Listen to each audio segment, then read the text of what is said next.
some of the BRDC superstars and also a couple of BRDC rising stars thrown in for good measure. Everybody will have the same base car, a Dallara Formula 3 chassis around Monza that always used to give great racing in Formula 3, be it the FIA Formula 3 European Championship or indeed when the British Championship used to go to Monza. So we're looking forward to what should be a very spectacular evening indeed. First though, let's have a look back at what happened just a week ago at Silverstone.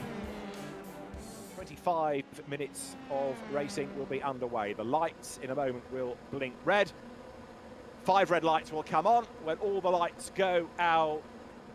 Now we're in business. Ollie Rowland lights up the tyres, they blast away, then down towards Abbey for the first time. Jonathan Huggard makes a good start, but not good enough. Ollie Rowland goes through on the inside line. An incident involving Ben Barnicoat and Will Stevens, a 1 second stop-go penalty equivalent to Ben Barnicoat. So plus 1 second for Ben Barnicoat for the earlier incident as the leaders go over the timing line then. Derek Warwick, the steward, having a look at all of this and deciding whether they are racing accidents, racing incidents, or whether anybody does have a case to answer. And Oliver Rowland, as we've been saying, is coming under renewed attack now from Jordan Albert. That gap coming down and down between them over the timing line they go. So Huggard to Rowland it is, and as they go through with now 4 laps in the book, the gap is, what, 1.8 seconds between the top two, but Jordan Albert could well be the dark horse in all of this, getting closer and closer and closer versus touring car driver. Dan Harper keeps Ting at bay, and then in 6th place, Callum Islet. Is it going to stay that way? Well, Dan Harper is the other man, of course, now pushing forward. So, again, Andy, I suppose it comes down to seat time and experience, doesn't it? The more you have, the better it gets for you. Absolutely, and you know, these guys at the front are showing all of that experience. See whether it's going to end in tears ahead of him. Is he going to be able to pick his way through? In the meantime, Oliver Rowland comes over the line, still being chased by Jordan Albert. So Oliver Rowland goes through. So Hoggard is the leader, Rowland is 2nd, Albert 3rd, 4th, Harper 5th, Ingram Callum Islet is in 6th place, but yet out of that leading, 4-5, it could all shuffle before the very end. 6 minutes to go. Dan Harper waiting to see whether the door becomes ajar ahead of him, really. Jordan Albert illustrating his ability, one of the rising stars in the BRDC's programmes, and he comes now down towards that for Jonathan Huggard. It looks as though honours will go his way in the first round of the BRDC ESports Championship. In a moment, he will turn his way up through Club Corner, heading towards the timing line. Checkered flag falls for Jonathan Huggard to win the opening round.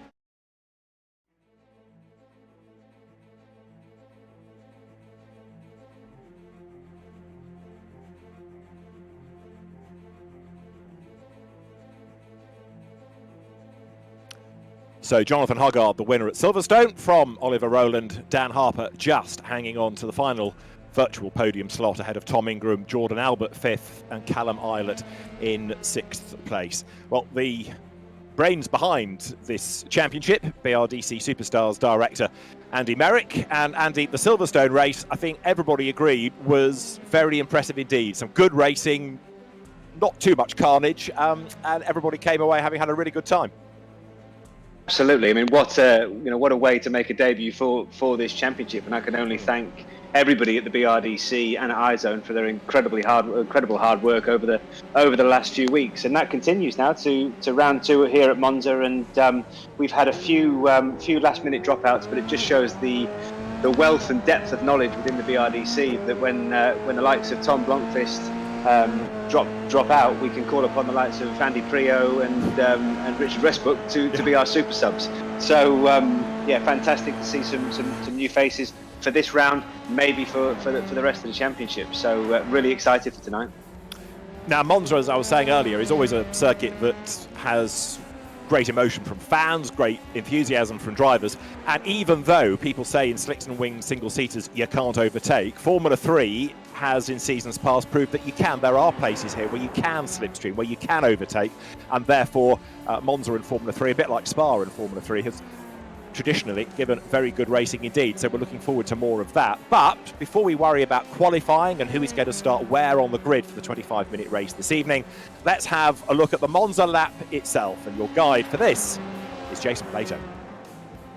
Right, here we are at the world-famous Monza circuit, heading down to the first chicane, which is Rettifilo, Really key to get the braking point just bang on here.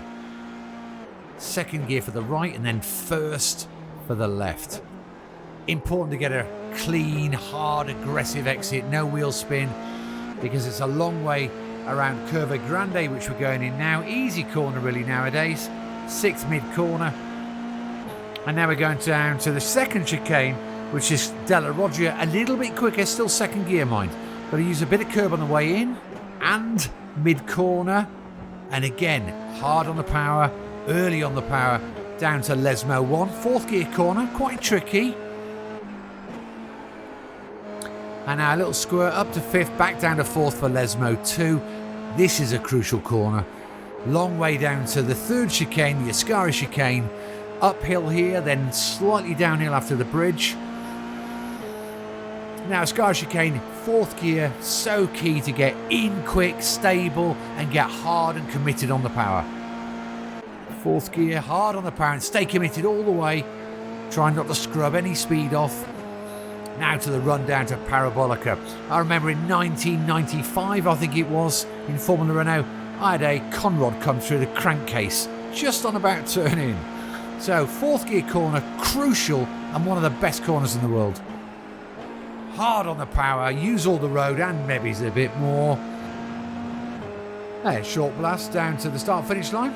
Maybe you've got pole. If you have, you can kiss some girls.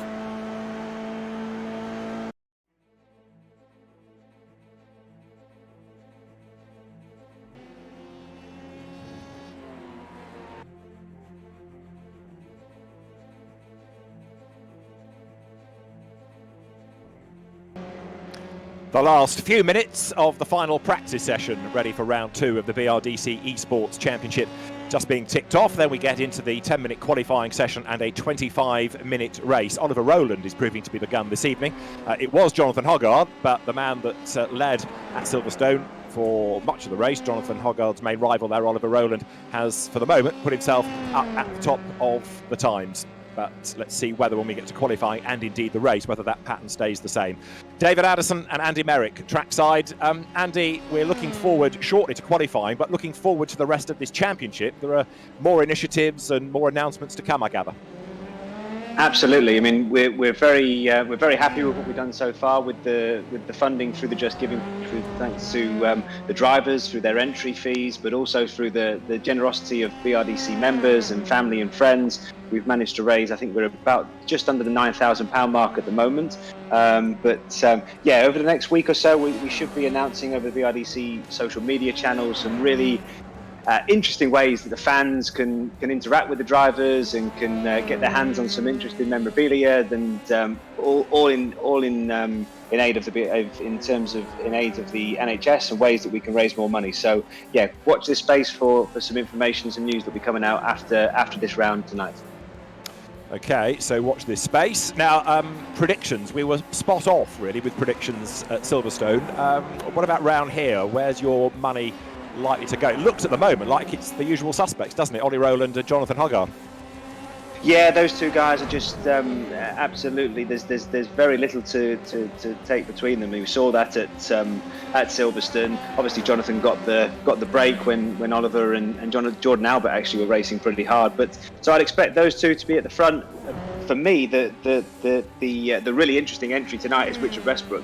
You know, Richard is obviously very late to the party. Only this morning I was sending him the information on making sure that he had everything that he needed to be participating in tonight, and already he's right at the front. So, you know, I've raced with Westy. I've raced against him for a lot of my career in America. Absolutely top level professional, super fast, and I know he'll be looking to stick it to the younger members because he's hugely competitive. So yeah, expect to see Oliver and Jonathan up there, but my shout might be Westy for a surprise victory here.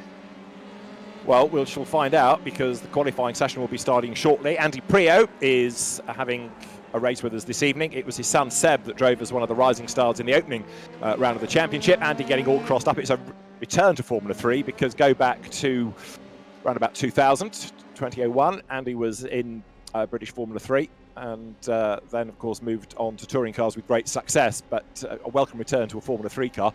And no pressure, but he has got to go better than Seb did a week ago, hasn't he? Just a little bit.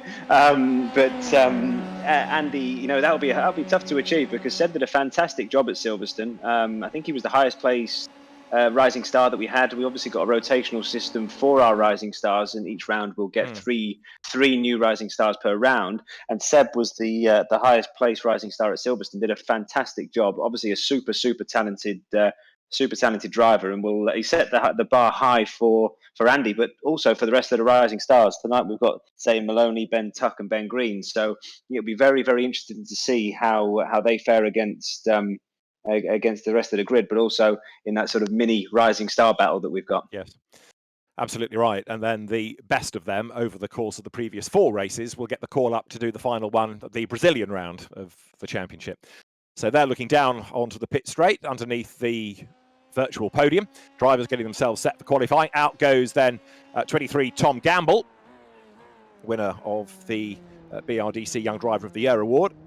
And there are many other winners of the prestigious award on this grid, as Tom Gamble, after a season spent driving GT cars last year, gets himself into single-seater mode for the purposes of the BRDC ESports Championship. And let's see what he can do. He's going to have the likes of Alex Brundle in Ahmed, British Formula 3 champion, FIA F3 race winner, Dan Harper and Will Tregurtha, all not far behind him when they go out on track. Of those with, if you like, relevant Formula 3 success here, Callum Eilert was a Monza winner in the FIA Formula 3 Championship.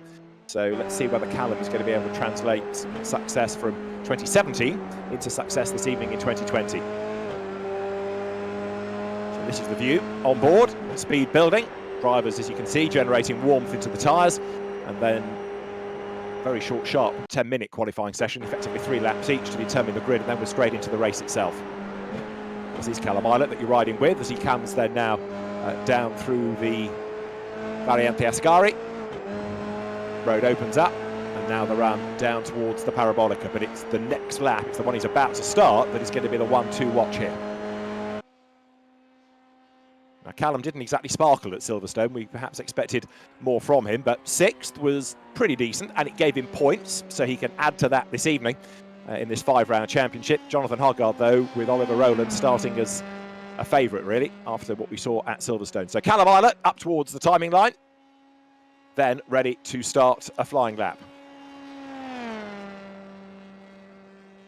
From karts to Formula 3 to Formula 2, plus GP3, and then part of the Ferrari Academy after a spell initially in his career with the Red Bull outfit. Callum Eilert, managed by Mark Blundell, accelerates then out of the Rettifilio up towards the Curva Grande, and this is going to be a fascinating lap to see how he can piece it together and where this is going to put him on the grid. Doesn't have to worry about traffic in the qualifying session the way the game works out, but now up towards the Variante della Roggia, and this, certainly in racing, a part of the circuit where incident comes aplenty. But so far, Andy, so good for Callum Eilert. Yeah, Callum getting out there early, making sure he's got time to get those laps in. Callum's one of the the most talented superstars that we've got. He's super fast. Obviously, current in Formula 2, and as you say, he's experienced real world success here at Monza. He's experienced standing on that amazing podium where you stand over all of your team and your fans and your friends. So I'm sure he'll be looking to try and repeat that in the virtual world this evening. And as you say, he was a little bit off where you'd have probably expected him at Silverstone, but I know from talking to him that he didn't get as much testing in as he'd have liked. And actually, the progress he made in the race was super impressive. So a lot of these drivers are just non-stop testing. So I know Callum could be, could be, again, somebody to watch this evening. Obviously, as you say, part of the Ferrari Driver Academy spends a lot of his time in Italy. So love to score a result here this evening. I like the fact that even though it's virtual racing, they're still real-world excuses. Oh, wasn't testing enough, didn't get this. Over the timing line goes Richard Westbrook. Now, Oliver Rowland is the quickest from Dan Harper, and we're talking just 0.3 or so of a second, with Jordan Albert, who went well at Silverstone but dropped back a little bit in the final few laps to finish 5th there. He is 3rd. Dan Camish, 4th quickest. Inam Ahmed, who set the target time, a 1:44.3, is now 5th. Will Tregurtha 6th, and Richard Westbrook 7th fastest. Now, what about Jonathan Hoggard here? He is about to break the beam, goes 8th fastest, so not bad, but not as good as anticipated. He's giving away about 0.8 there to Oliver Rowland, as Will Stevens gets up to 4th, Sandy Mitchell gets up to 5th. This is going to be a grid that shuffles every time a car crosses the line now. Absolutely, but you know what? I know I don't want to undervalue the importance of qualifying. It is important, but the main thing at one thing at racing or qualifying at Monza, but the other thing is racing. And we've got to. Yes. I think if you're a driver, if you qualify on the top 3-4 rows, you put yourself in with a shout. The first thing you've got to do in a race here at Monza is get through that first corner. And I think with the slipstreaming effect that we'll have this evening, any of these drivers in probably the top 10 could still get a result. So the main thing is getting in a qualifying position where you can fight. But the race is a whole different battle. We'll get there to this evening. And like we saw at Silverstone, it's fascinating to see the mix of, if you like, backgrounds from the drivers. Oliver Rowland, very much a single-seater driver. Dan Harper, who's a GT driver effectively after his success winning Carrera Cup GB last year, now moving to BMW. He was second. Jordan Albert has now gone second. But fourth quickest, as you watch Andy Prio come across the timing line, fourth quickest now Ben Tuck, rising star, and very much a saloon driver, having moved into tin tops a couple of seasons ago. Ben Tuck, an impressive effort this. He's admittedly now being bumped down the order a little bit, but it's not a bad showing from Ben Tuck early doors. Yeah, Ben's one of those drivers who almost flies under the radar a little bit, and I think this is partly down to he's got such a professional just get on with it attitude. But sometimes that lets him fly under the radar. But I've watched him race at the Nordschleife in VLN, and I tell you, he's super quick around there. And if you could be quick around there, you can certainly be quick anywhere. That's true, and he came out of Caterham racing, so in terms of racecraft, as you saw Will Tregurtha having a spin incidentally a moment ago, if you can come out of Caterham's with success, you can certainly race, and you can certainly overtake and know how to slipstream, which might be quite useful around here.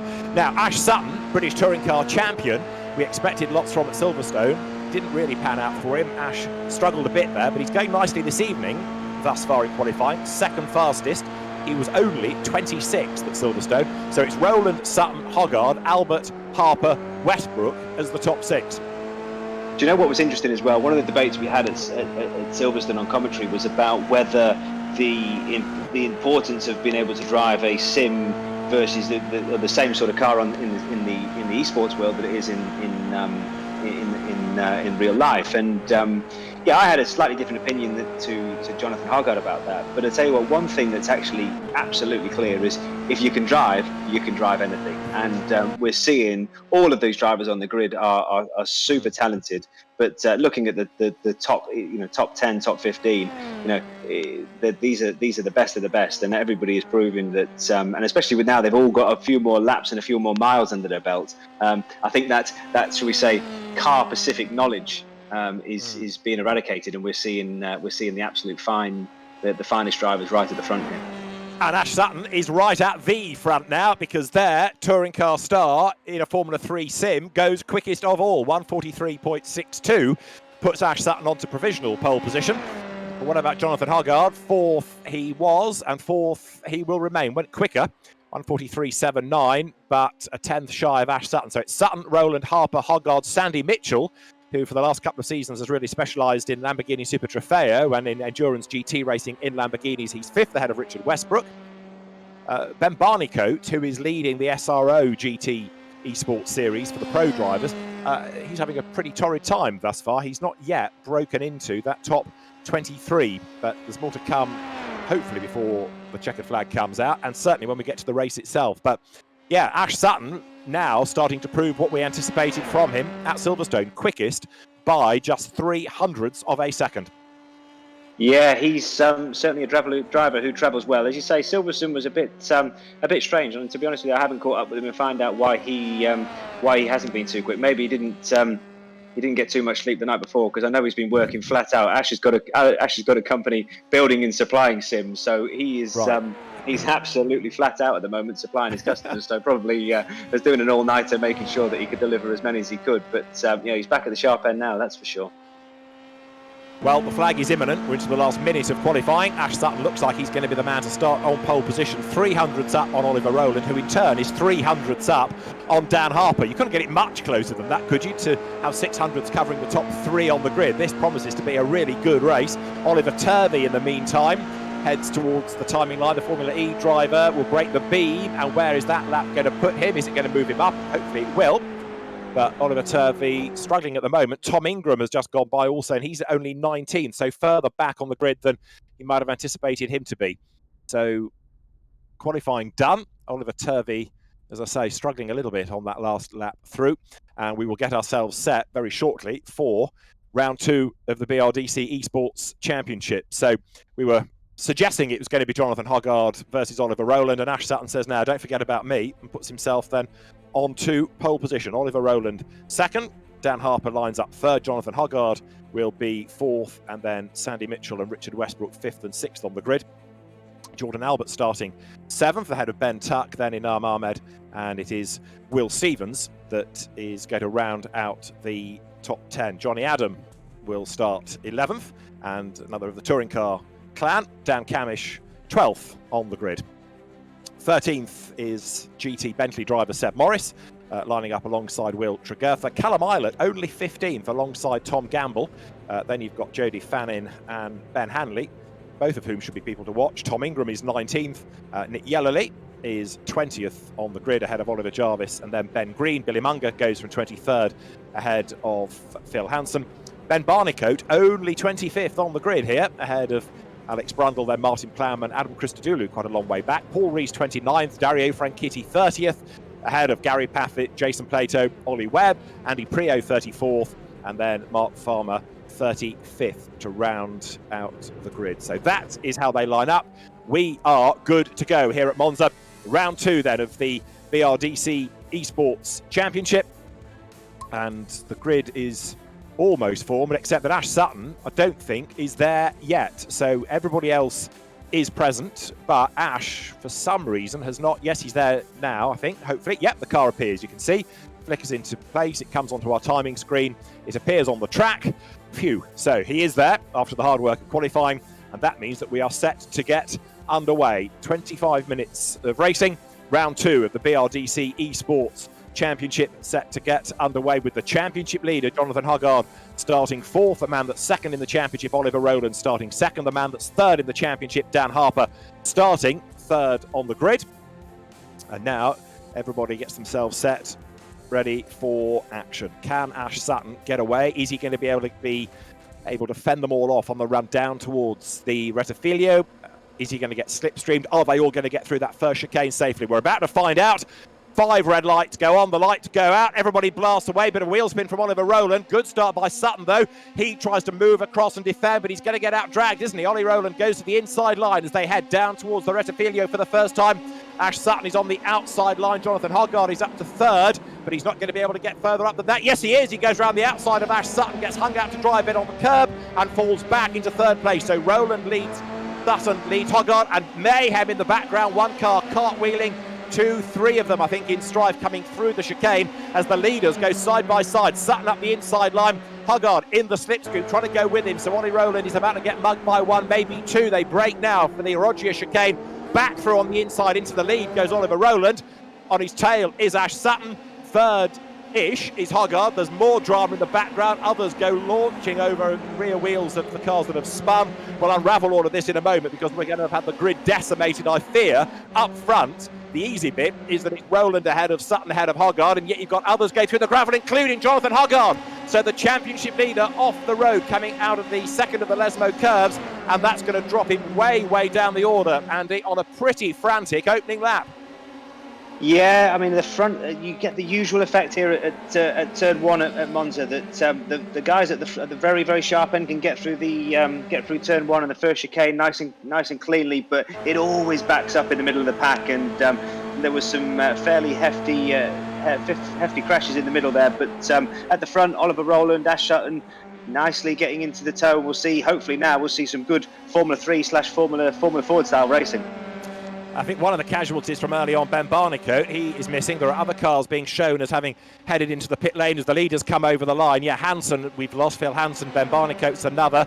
Dario Franchitti was in the pits, but as the leaders come by, Oliver Rowland, look back from his car, has got Ash Sutton right there behind him. So Ash now tries to make his move to the inside. Will he go? No, because Oliver Rowland has covered that. And actually, Ash goes a little bit deep into the first chicane. So Oliver Rowland comes out ahead by an extra 3 or 4 lengths. It's Dan Harper running in 3rd. Sandy Mitchell doing a good job in 4th place. Ben Tuck is 5th. And this, a replay of the start. Now, let's try and piece together who we lost. Seb Morris in the bright green car is on the outside line. He gets hit from behind, and that puts him in the back of the traffic. And there cartwheeling into view was another, and the mayhem just continues and continues and continues. Everywhere you look, there's somebody having an incident. This is Will Tregertha's view. Will, I think, gets involved in it all, does he not? So Johnny Adam is to the right. Bang, contact. Yeah, that was Seb Morris getting into the back of Will Tregertha. So, and there, the cartwheeling car in question comes into view. Derek Warwick, of course, is the driving standards steward for the championship. He might be busier tonight than he was after Silverstone. Oliver Rowland leads the way, and despite Ash Sutton getting right there with him when they came over the timing line, that gap really has opened up on this lap, because it seems now Ash is a bit busy having to defend from this man, Dan Harper, who is right there with him in third place, Andy.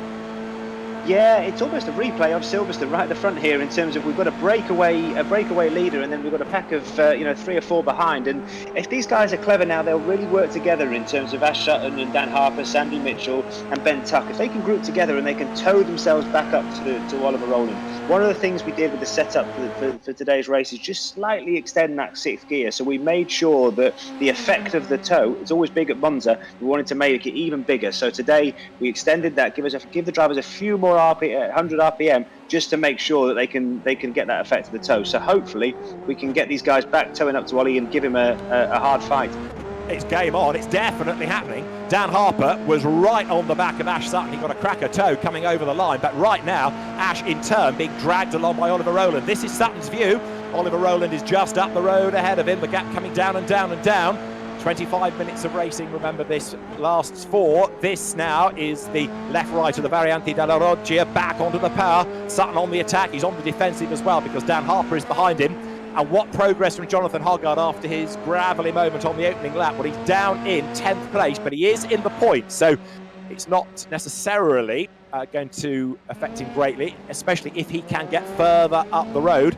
Don't bet against it. Now, replay here of other dramas going on from earlier. Oliver Jarvis, number 18, looking for a way through the traffic. Martin Plowman just up ahead of him.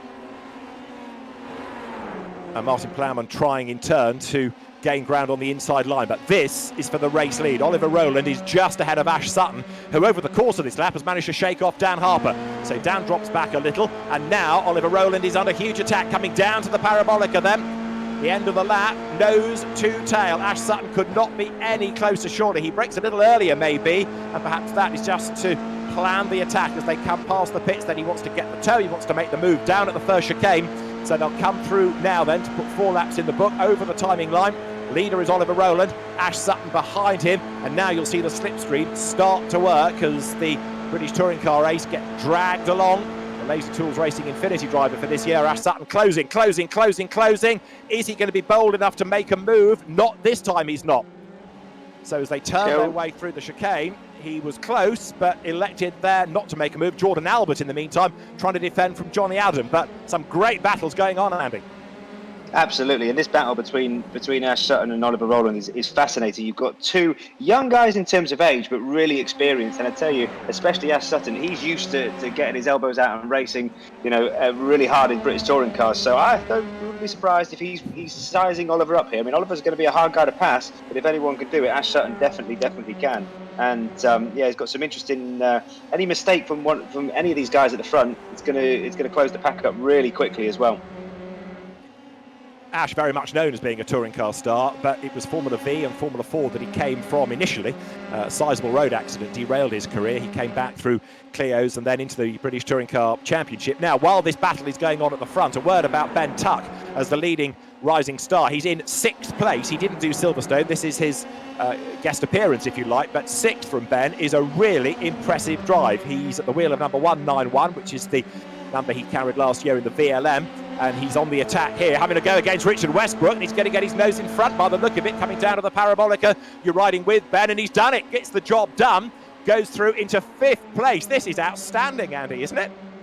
Absolutely, and how marvellous is it to see one of our rising stars battling tooth and nail with one of our most experienced GT and sports car races in Richard Westbrook. And Ben, both of these drivers weren't in the championship 24 hours ago, so that just shows the talent that they've both got and the platform that they've got here to race. It's fantastic to watch. Now the mayhem was triggered by Steve Soper there having a spin. That in turn took Ollie Webb with him, and who was that got launched? Number 12 is Ben Green, another of the rising stars, having a one-off this evening. And I'm afraid all that mayhem was caused by Steve Soper having a spin coming through the Ascari chicane and people just not being able to avoid him. So there are still dramas happening. And up front, Oliver Rowland has managed to shake off Ash Sutton once again. So the gap just extends a little. It's very elasticated, as befits perhaps a good Formula 3 gap. It's often the way. What's surprising me a little is that despite the tow, Ash either can't, or for the moment won't, make that move. Perhaps he wants to do it late in the race where there's less chance of Oliver Rowland towing himself back onto terms and attacking again for the race lead. We'll find out though, because we've still got the best part of 15 minutes to go, if not more. So it's Rowland, Sutton, Harper, Mitchell, Westbrook, Tuck. Richard is back ahead of Ben. You can see there the white car of Richard Westbrook, the orange and white colours right under the rear wing there, tucked up, you could argue, behind Ben Tuck, on the tail of Richard Westbrook. Inam Ahmed is 7th, Jordan Albert 8th, Jonathan Hoggard has gained another place, he's up to 9th, and Johnny Adam running in the top 10 now. Yeah, Jonathan Hoggard just starting to get a bit of momentum, trying to, he's a very, very calm individual. I said this at Silverstone, he's ice cool, so he'll be trying to pick them off as he tries to climb back up the order. And also, Jonathan proved last year in the BRDC British F3 Championship, which had as its middle race fully reversed grids, that he was one of the great overtakers. And along with Ed Simmons, he was able to really carve his way through. So if anybody can do the overtaking, Jonathan is your man. Now, right now, he's on the back here, look, of Jordan Albert as they come over the timing line. Ben Tucker's lost out again to Richard Westbrook. There, Sandy Mitchell goes ahead of Dan Harper for 3rd place. So Sandy Mitchell having a good run here.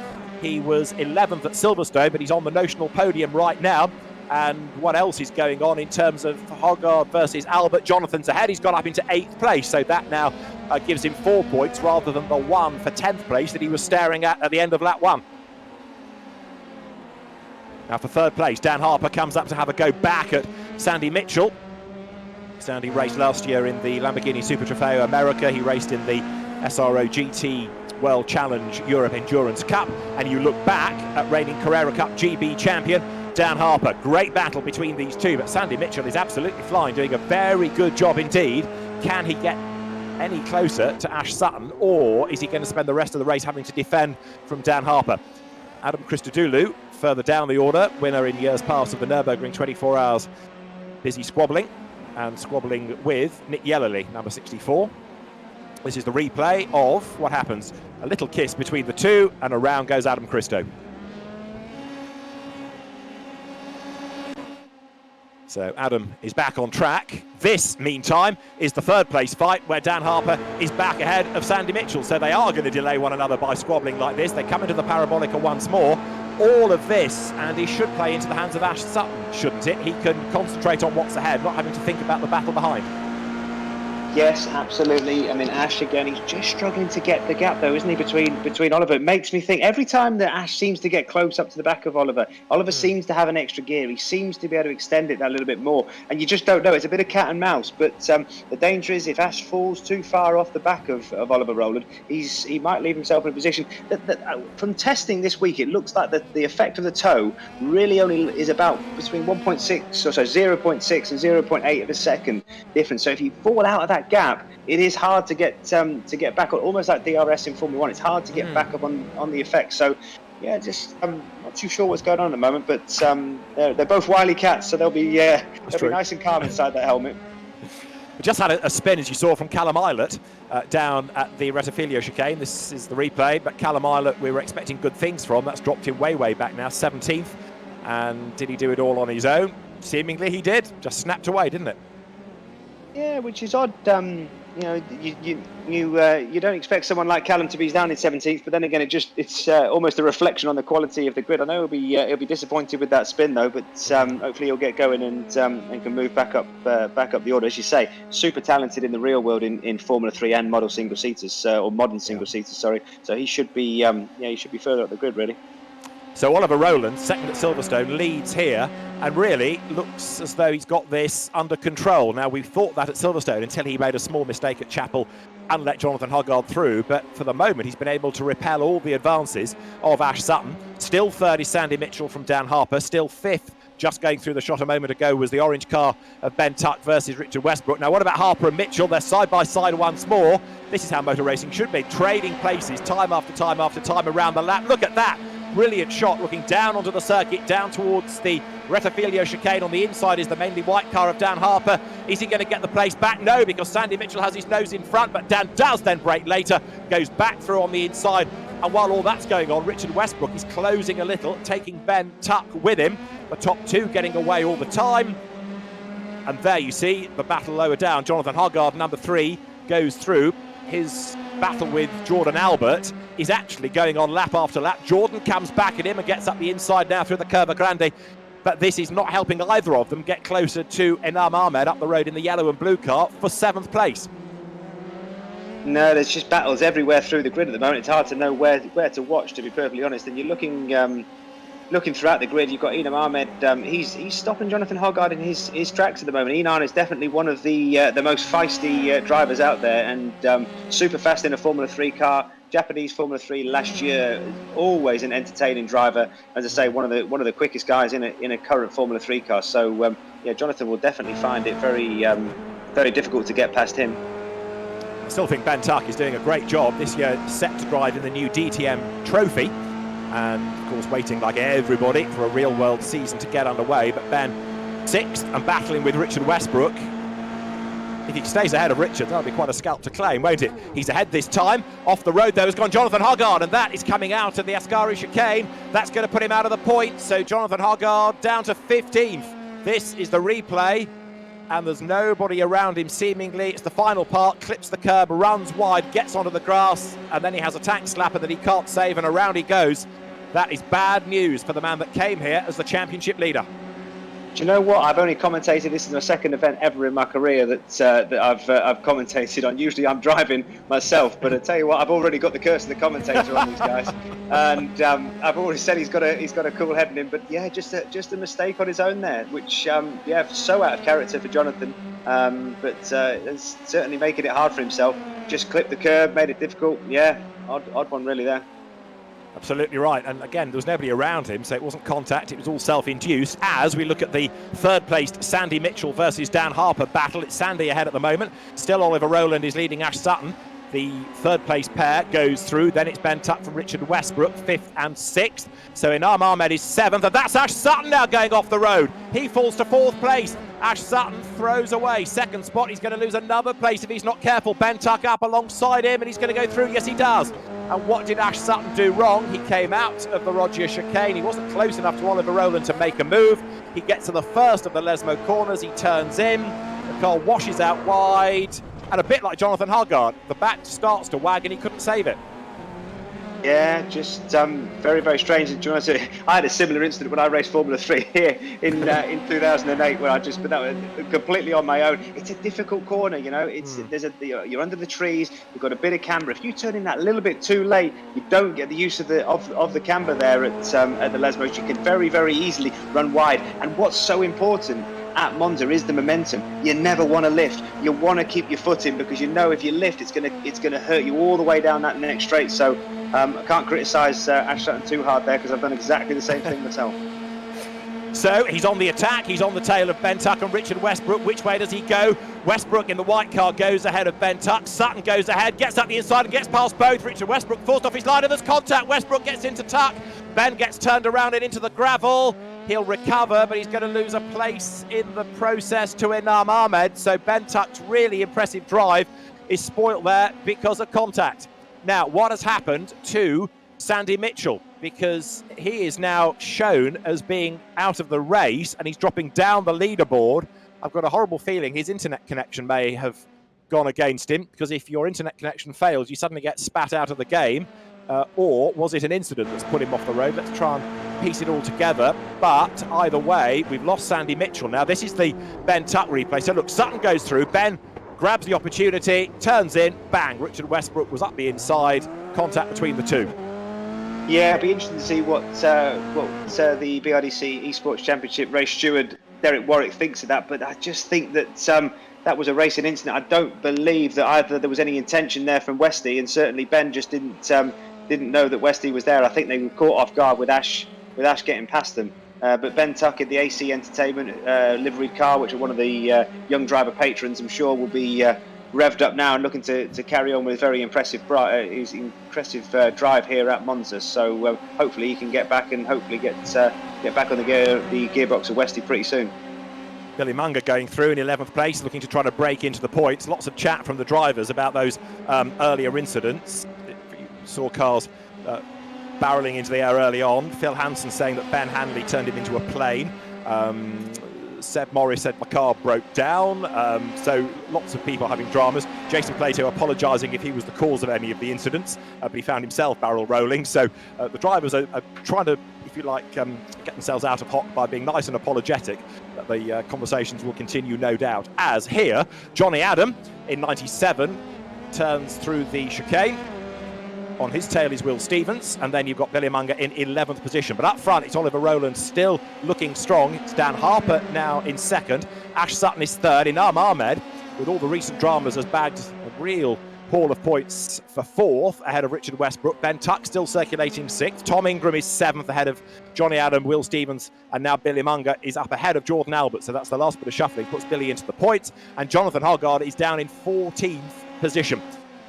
Not suggesting he's going to stay there, because anything else can kick off before the end of the race. We've already seen that. But 14th is where he is for the moment, with something like 6.5 minutes of the race still to go. Yeah, I do feel that the virtual line outside of Derek Warwick's office after this might be fairly long, to be perfectly honest. Might be as long as the queue it was at my local McDonald's when they opened it recently after the lockdown. Yeah, it's most of the drivers trying to behave themselves, and but it's so difficult. They just, partly it's the nature of esports racing, but also this Monza circuit has caused a few more incidents than we certainly saw at Monza. But out front, Oliver Rowland just getting his head down, and it's playing all into his hands. Him, Dan Harper. Yep. It's clear that the drivers that keep themselves out of trouble are really rewarding themselves here. Absolutely right. And of course, no surprise, those are two drivers that did exactly that at Silverstone, to be second and third. Oliver ahead of Dan from the opening race. Now Richard Westbrook is battling with Inam Ahmed. This is for fourth place. Westy in the white livery, Inam Ahmed behind in blue and yellow colour scheme. Inam, British Formula 3 champion, race winner in the FIA F3 Championship. Raced in Japanese Formula 3 last year, and also did the Intercontinental GT Challenge, the Kyalami 9R, at the end of the season. He's on his toes, he's on the attack, as others limp towards the pit lane, like Callum Isler, like Martin Plowman. Oliver Jarvis is in the pit lane as well. So quite a few drivers having dramas across the course of the race. See the dead car park filling up all the while. There going through is Ash Sutton. He's a long way back from second. If he's not careful, Inam Ahmed might get onto his tail and attack for that last place on the podium before the end of this race. Dan Harper in turn, however, nowhere near as close as he needs to be to the race leader Oliver Rowland. It's over 3.5 seconds. So unless Oliver makes a mistake, it looks as though he's going to right the wrongs of Silverstone, doesn't it? Yeah, very much looks that way. You wouldn't expect Oliver to make those sort of mistakes. But 25 minutes is a fairly long race in a Formula 3 car, especially when you're out front on your own. You've got nobody to aim for, nobody to reference off. So I don't expect Oliver to make a mistake, but it's an easy thing to do, is to switch off. It's especially when you don't have as much adrenaline as you do in the real world. So he needs to keep concentrating here and make sure that he doesn't make any. He can afford to back off a little bit, but not too much, because again, if Dan Harper starts to get the momentum and get within that effect of that toe, he'll be back on Ollie pretty soon. Very true indeed. Just looking at the top 10, we've got Tom Gamble now as the last of the point scorers. Jonathan Hoggard is back up into 12th place, but he's going to have his work cut out to salvage much, it seems, from this evening. Down through the first chicane goes Ash Sutton, Richard Westbrook, and then Inam Ahmed, not that far behind him now. So a battle is developing for third, fourth and fifth places. How about Will Stevens? Because he is now having a go at Tom Gamble there in the white car. Tom Gamble fends off the former Caterham Grand Prix racer. And then behind the pair is Jordan Albert. He accelerates his way now, the rising star, up towards the Curva Grande. Behind Jordan Albert is Jonathan Hoggard, and he's got Jody Fannin in turn up behind him. Jody, another GT specialist, looking for a way by, but they're outside the points as Will Stevens just gets his nose ahead of Tom Gamble on the run now up towards the Valiente della Roggia. Who is going to prevail, though? Back through on the inside line goes Tom Gamble, takes the place, and look at Jordan Albert now making this a three-way fight as they get towards the first of the Lesmo curves. Yeah, Jordan Albert is a fantastic driver, really proving his skills here against some of the more experienced drivers. Again, one of our rising stars, and the second place in that sort of inter sort of battle here. Obviously, we've got Ben Tuck in sixth, but Jordan again at Silverstone, fantastic. You know, really talented driver. Faded away a little bit at Silverstone, same here, but you know, he's certainly proven his mettle against more experienced competitors. That's for sure. Yeah, it was a late race at Silverstone, wasn't it, where in the last couple of laps he just dropped away a little and lost a couple of spots. But the drivers here then work their way down towards the Parabolica. Tom Gamble, Jordan Albert, Will Stevens, all squabbling. They almost go 3 wide there, but Tom Gamble on the inside, about to be attacked by Jordan Albert, number 21 on the outside line. They're still side by side as they come off the Parabolica now. Fire the gun up towards the timing line. Almost wheel to wheel on the inside line, Tom Gamble. On the outside line is Jordan Albert, and getting a double toe almost is Will Stevens. Puts 2 wheels the wrong side of the white line, but it's 3 wide down towards the chicane. Derek Warwick gets all nervous, thinking, oh no, not more contact, because we saw something similar almost happen a few laps back. This time, so far, so good. They all get through without drama. Tom Gamble stays ahead. Will Stevens gets himself up 1 spot, and Jonathan Huggard is on the inside line of Jordan Albert and goes through into 11th. So Jonathan almost breaking back into the points here, with only now really a minute and a half left to go. But that was how it should have been done. Great racing through the chicane. We're not done yet, because Stevens in the blue and white car on the outside challenges once more against Tom Gamble. Can't find a way through at the Rogier chicane. So Tom Gamble now with 4 cars stacked up behind him, just hangs on to 9th place. Do you know what? That's fantastic to see. 3 drivers wheel to wheel through the middle of the chicane. Absolutely wonderful. But I think the only thing they could see there was not the track in front of them. They all saw a hologram, I think, of Derek Warwick's face from today's virtual drivers briefing, making sure that they weren't going to get singled out after the race. So no, good on them there. Really good wheel to wheel action, and fantastic to see. I bet Derek's really glad he signed up for this job. Oliver Rowland then comes through, heading up towards the timing line. He's going to squeeze 1 more lap out of this as he goes through now then. So Oliver Rowland leads the way. Back markers behind Paul Rees, I think it is, the first of the car's lap. Dan Harper is second, but 3.7 seconds adrift. And Ash Sutton is heading for the podium. Now, what about 4th place? Inam Ahmed is ahead of Richard Westbrook, but for how much longer? Because there they are, almost wheel to wheel down to the chicane. Richard Westbrook, who got involved in that earlier tangle here with Ben Tuck, right on the tail of Inam Ahmed for the moment. More of them come pouring over the line. That's the Tom Gamble, Will Stevens battle that we're looking at once again, with Jonathan Huggard behind them. Jonathan is 11th, so if anything happens ahead, he's there to pick up the pieces. But for the moment, Tom Gamble hangs on to position. Huggard gets a good run out of the Rettifilio, up now to the outside line of the Curva Grande. Is he going to be able to make a move against Will Stevens? He's trying. If it's going to happen, it's going to come up towards the chicane. He'll have the inside line for the first part. Can he get the job done then? Let's see. Briefly, he is ahead. Does he get through safely? Yes, Jonathan Huggard does go through. He's back into the top 10, so he's back into the points, even though his championship lead is going to be a thing of the past. Yeah, Jonathan using his experience there to make sure, in Formula 3, to make sure he got past, and fantastic to see him. He's scoring some points here at Monza, although, as you say, nowhere near as much as he wanted to.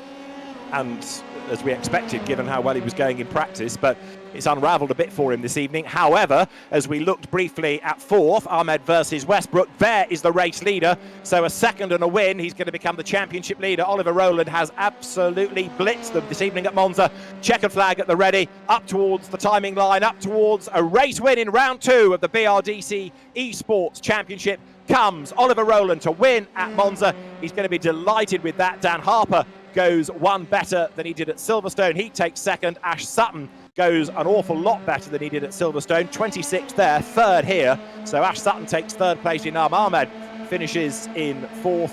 5th goes the way of Richard Westbrook. And for 6th place, it is Ben Tuck.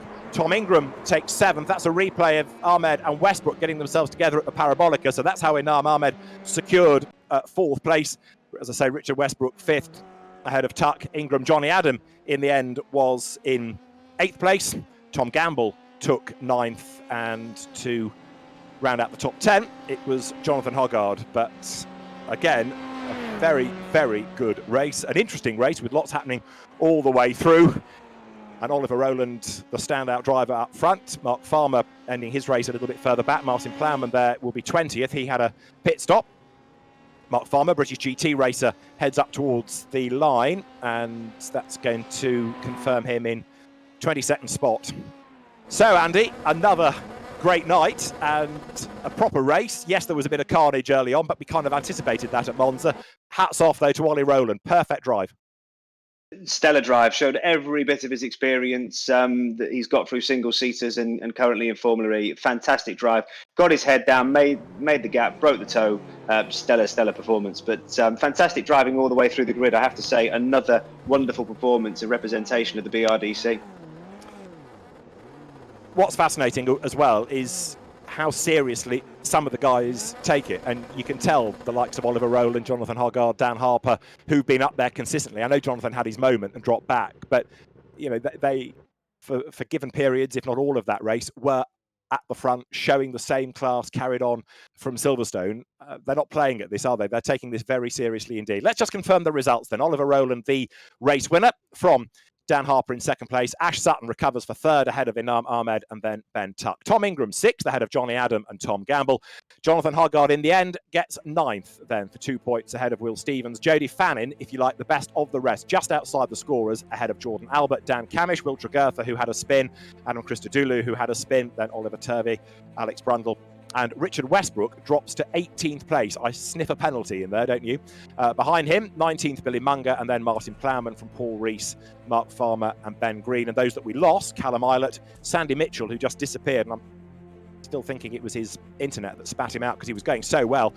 Nick Yellerley, Andy Prio we lost, and Oliver Jarvis as well. So looking at that, Richard Westbrook did have that incident with Ben Tuck early on in the race. That makes me think that a penalty may well have dropped him down the order, but we'll have that confirmed in due course. However, what a drive by Oliver Rowland. We'll try and grab a word in a moment or two with a couple of the drivers, but Oliver Rowland did an outstanding job there and joins us in the commentary channel. Oliver, well done. Brilliant job this evening. No errors, and you let all the squabbling go on behind you. Top job.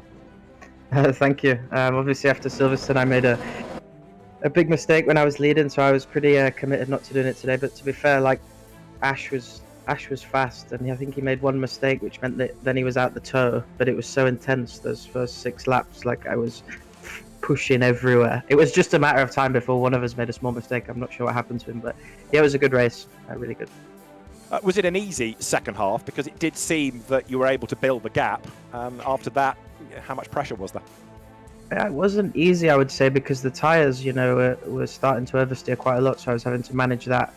But, I was also, my relative, so that what tells me how far the car behind was jumping around between 3 and 5 seconds, and I was wondering at some point, is it actually right? So for sure I was being safe, but I still had to push to the end because I just didn't want to, if I got a slow down penalty or something like that, I didn't want to be under too much pressure. Sure. Well, a second and a win gives you a championship lead. Jonathan Hoggard, the Silverstone winner, in the end, 9th place. So that sets you up nicely for the next race at Spa. Oliver, well done. Congratulations. Thank you very much. Now, let's try and get Dan Harper next into the comms channel. Dan taking second place. He, in the end, was just 3.8 seconds back from Oliver. Dan, well done. Another impressive drive. One better than Silverstone, so another podium finish. Great drive. Congratulations. Yeah, thank you very much. And obviously I missed the interview last week, so it's nice to talk to you guys. And obviously, first of all, a huge thank you has to go to the BRDC and Andy for creating this event. It's awesome to be a part of it and representing the superstars, and to be racing against all these great drivers is awesome. So it's great to come away with 2 podiums out of 2 and be up there fighting in the championship as well. Here, here. Now, not only racing against some of these names, but beating them, and importantly tonight, keeping out of trouble, because certainly there was quite a bit of carnage over the first few laps, but you were able to steer away from that.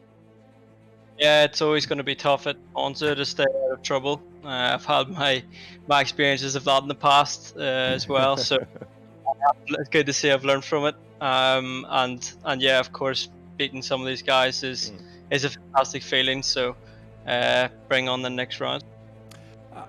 almost daren't ask this, but towards the end, were you still pushing to try and catch Oliver, or were you thinking, no, I'll settle for second place and just, going for a safe finish? Well, I knew Ash was going to be fast coming back behind me, so I knew I still had to push really hard so that he didn't get back on my toe, because as soon as he gets within that range, then he just drafts onto me very quickly. So I was pushing as hard as I could. I think I set my fastest lap of the race with 3 to go, so I was still pushing hard, but it's just so hard to catch when we're also so close on pace whenever you don't have the slipstream. Sure.